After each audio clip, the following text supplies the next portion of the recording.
watermelon cubes, vodka limeade. Loving this? Okay, so you get some watermelon, you slice it up. You want to get the ends off and you want to create nice cubes. Look how neat that is. Wow, our cubes are really neat here. So you put those in the freezer, right? And guys, if you haven't partied and you need watermelon chunks, this is one great way to do it. Okay, put that in there. Come behind with some watermelon vodka.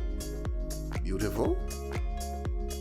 Some citrus vodka, and those cubes are gonna act as ice cubes. They're gonna make the drink cold. Some citrus vodka, a little bit of lime juice.